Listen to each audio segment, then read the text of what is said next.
Olá, meus amores, tudo bem com vocês? Estamos aqui iniciando mais uma semana de aula, mais uma semana em casa, tá certo? Já nos preparando para o nosso retorno, se Deus quiser, em breve estaremos em sala de aula, né? Juntos novamente, se Deus quiser, aí com o decorrer dos dias a gente vai explicando para vocês como que vai ser essa volta, tá bom?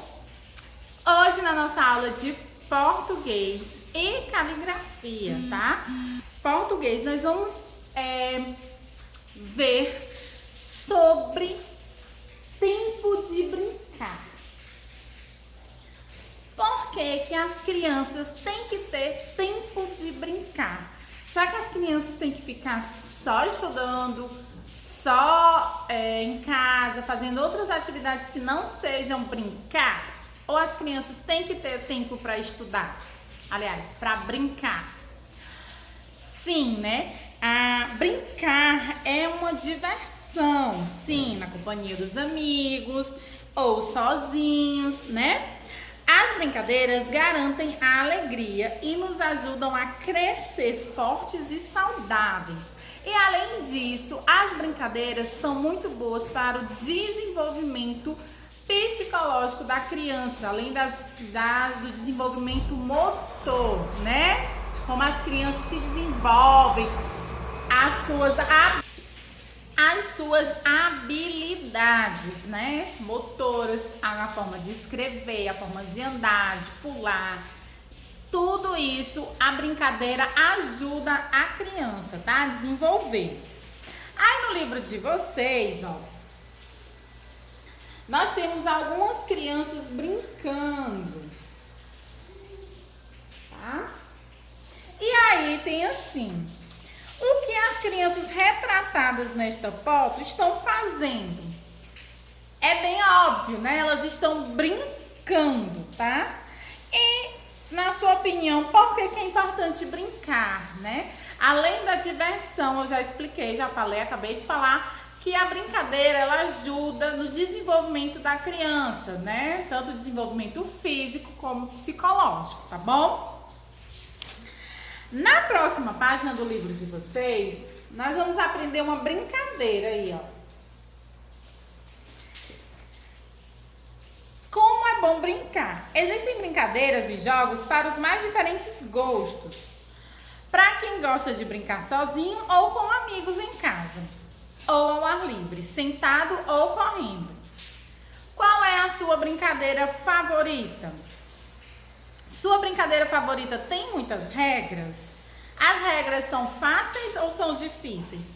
Toda brincadeira tem regra, né? Seja um jogo, seja uma brincadeira ao ar livre que você brinca com seus amigos. O princípio de uma brincadeira são as regras, tá? Então, assim, tem a pessoa que, digamos que seja uma brincadeira de pega-pega, tem o que pega, né? Tem a regra para quando for pego, o que é que vai acontecer. Então, assim, toda brincadeira, elas são precedidas de regras, né? E você, para brincar direitinho, corretamente, precisa respeitar essas regras. Aí no livro de vocês tem uma brincadeira chamada Ed Fariz, que é uma brincadeira praticada pelo povo berbere do norte da África. Número de jogadores entre 10 e 20, dividido em duas equipes. Ou seja, na sala de aula de vocês daria tranquilamente para fazer esse jogo, né? Aí desenha-se um campo com uma ilustração, vou já mostrar para vocês. Cada equipe se coloca em sua zona, de um lado e de outro, né? Cada um dos jogadores entra em campo pela parte central. Pode ser apanhado por qualquer jogador da equipe adversária que tenha entrado depois dele. Quando se apanha um jogador, leva para a zona da equipe contrária. Ó, como é a brincadeira. Tem duas equipes, né? E aí, você, da sua equipe, vai tentar pegar os jogadores da equipe, né, adversária e tentar levar pro seu lado. E aí, ficam jogando assim, ó. Um jogador que foi apanhado se salva se o companheiro da sua própria equipe tocar. Então, assim, o companheiro da equipe precisa tentar entrar no campo do adversário e puxar aquele colega que era da equipe dele, né? Tocar nele. Se tocou nele, já é uma brincadeira muito legal pra gente fazer na recreação, né? Tia Sara ia adorar essa brincadeira. O jogo termina no momento em que são capturados todos os jogadores de uma equipe. Então, se a sua equipe capturou todos os jogadores daquela equipe, aí você ganha e o jogo termina. Aqui nessa página é só pra gente conversar, tá? O que você achou dessa brincadeira? Vocês já gostaram dessa brincadeira? Vocês queriam brincar disso? Você conhece alguma brincadeira do Brasil que é semelhante a essa brincadeira africana? A tia Sara fez muitas brincadeiras semelhantes a essa, né? Só que não era pra você levar pro seu time. Você dava um abraço, né? Ou passava por baixo do colega e salvava ele. Era parecido, né? Mas não era igual. Vamos lá para as atividades, tá? Primeira questão.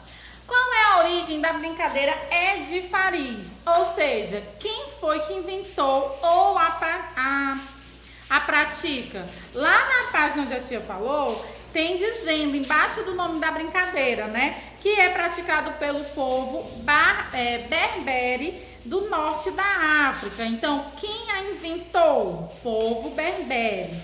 E ou a pratica? O povo berbere da África, né? Na segunda questão, tá mandando marcar com X as alternativas corretas sobre esse jogo. É um jogo de jogar sozinho? Já falou, né? Não é um jogo de jogar sozinho. Joga-se em grupo? Sim, né? Tem as duas equipes. Joga-se em um local grande ou joga-se em um local pequeno? Se tem muita gente, tem que ser um local grande, tipo a quadra da escola, né? Quantas equipes participam desse jogo? Participam 1, 2 ou 3? Quantas equipes são? De acordo com o texto, o que acontece quando um jogador é apanhado? O que acontece quando você pega o jogador? Você tem que levar até a sua zona, né? Até o seu lado da equipe. E o que é preciso para salvar um jogador que foi apanhado? É preciso que o jogador da sua própria equipe vá lá e toque em você, não foi isso? Na página seguinte, na sexta questão, tem assim: de acordo com o texto, quando esse jogo termina? Quando é que termina? Te explicou bem no finalzinho, tem dizendo, né? Termina quando você consegue apanhar todos os jogadores de uma equipe, né? Trazer pro seu lado, aí termina. Então tá aqui, ó. Quando são capturados todos os jogadores de uma equipe? Sim, né? Quando são capturados todos os jogadores das duas equipes? Não tem como, né? Quando 5 jogadores são capturados? Ou quando termina o tempo combinado? Também pode ser quando termina o tempo combinado. Porque uma brincadeira, principalmente lá na recreação, por exemplo, não dá tempo você brincar livre a hora que você quer. Então, você precisa de um tempo, né? Se você conseguir todos os jogadores naquele tempo, termina. Se não, ganha quem tiver o maior número de adversários, né? Trazido o maior número para a sua equipe, maior número de jogadores. E qual é o público-alvo desse texto? Ou seja, para quais leitores você acha que ele foi produzido? Esse texto ele foi produzido para crianças, claro, mas também para outras pessoas que desejam, né, que querem aprender como se joga. Não tem idade certa para brincar com esse jogo, né? Até a tia Danila pode brincar, não tem problema nenhum, né? Então esse jogo foi para crianças e para outras pessoas que desejam aprender a jogar essa brincadeira, tá? Em sua opinião, a imagem apresentada junto ao texto escrito é importante? É importante ter essa imagem aqui, ó. Vocês acham que sim? Se você acha que sim, você me diz por que você acha importante. Eu acho que sim, que é importante, tá? Pois a imagem, ela ajuda com que você possa compreender a brincadeira, né? Como é que ela funciona. Na nona questão, tem: releia o crédito do texto e contorne a imagem que apresenta onde o texto foi publicado pela primeira vez, tá? Ele foi publicado na revista, no jornal ou em um livro. E aí lá aqui no texto tem na página, né?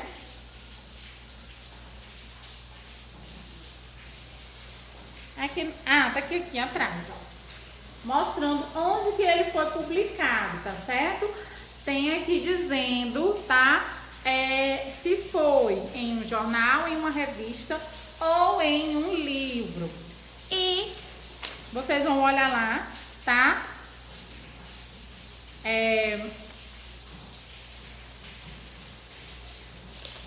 Onde foi publicado. E aí não fala lá se é revista ou livro, mas está dizendo lá que é uma editora, Ciranda, aliás, uma edição, né, chamada Jogos de Todo Mundo, tá?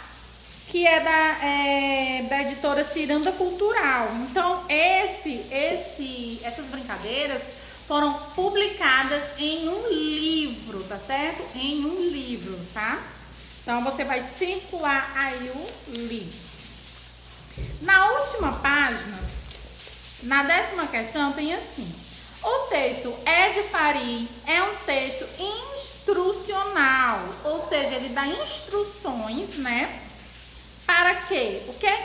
Qual é o objetivo de instrução? É ensinar as regras de um jogo? É noticiar um fato ocorrido recentemente? Ou é emocionar o leitor? Então, essa tá fácil, né? O texto é para ensinar as regras de um jogo. Então, você vai marcar um X aí, tá bom? Na questão 11 tem assim: o texto de Fariz ensina as regras de um jogo. Os textos instrucionais também podem ensinar como fazer outras coisas. Assinale a seguir o texto que também é instrucional. Então, você vai marcar um X em qual desses textos aí, ó. Desses 3, tá? Qual deles tá fazendo instruções, tá bom? Seja para um jogo, seja para qualquer outra coisa. Ele está lhe ajudando a fazer algo aí, tá? Então, você marca com um X, tá bom? Então, é essa a nossa atividade de português, tá bom? E aí, a gente vai passar agora para caligrafia, tá bom? Aí na aula de caligrafia, vocês vão lá para a página 28 e nós vamos falar das letrinhas P e B, né? Também são letrinhas parecidas. Em caligrafia, a gente sempre estuda duas letrinhas que tenham sons parecidos, que possam vir a confundir vocês, tá? Na hora da escrita. Então, P e B são letrinhas que têm um som parecido, ó. Poço, bruxa. Só que bruxa a gente tá aí com o som do brá, bré, bri, bró, bru, que tem o R no meio, né? Então, não ficou tão idêntico. Mas, quando a gente pega o P e o B em palavras, em sílabas comuns, eles têm um som parecido. Então, o que é que acontece aí na atividade? Vocês vão fazer um X no quadro ao lado, na primeira letra do nome de cada figura. Então, tem o pato, tem o bule, a bota e o pão. E aí, você só vai marcar um X na letrinha que inicia cada uma dessas figuras, tá? Na página 29, você vai fazer o quê? Preste bem atenção aí na página 29, tá? Preste atenção nas letras e nos números do teclado do celular. Agora escreva as palavras seguindo a numeração indicada. Então, você vai procurar aqui, ó, os números aqui, ó, nas letrinhas e colocar a letra de cada númerozinho, tá? Para formar palavras.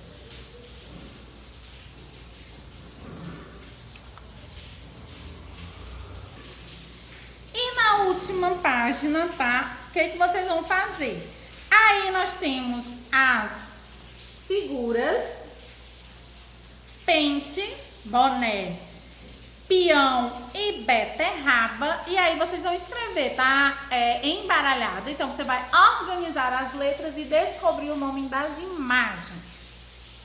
E na quarta e última questão, as palavras foram escritas de trás para frente. Então você vai começar da última letrinha voltando para frente e escrevê-las corretamente, tá? Então caligrafia é mais para você exercitar a sua escrita e também aprender um pouquinho o som e a diferenciar as letras, tá certo? Então é isso, meus amores, a aula de hoje, né, de segunda-feira, que vai ser português e caligrafia. E essa semana a gente vai ter uma mudança no nosso, na nossa agenda, né, no nosso calendário aí de atividades, porque a gente tá com muita coisa de português para fazer. Então, amanhã vai continuar tendo português e caligrafia, tá certo? E aí a gente vai ao longo da semana fazendo as outras atividades para que a gente consiga entrar no prazo correto, tá? E não deixar nada atrasado, tá bom? Então é isso, uma excelente semana para vocês, bons estudos, um beijo e até amanhã. Tchau!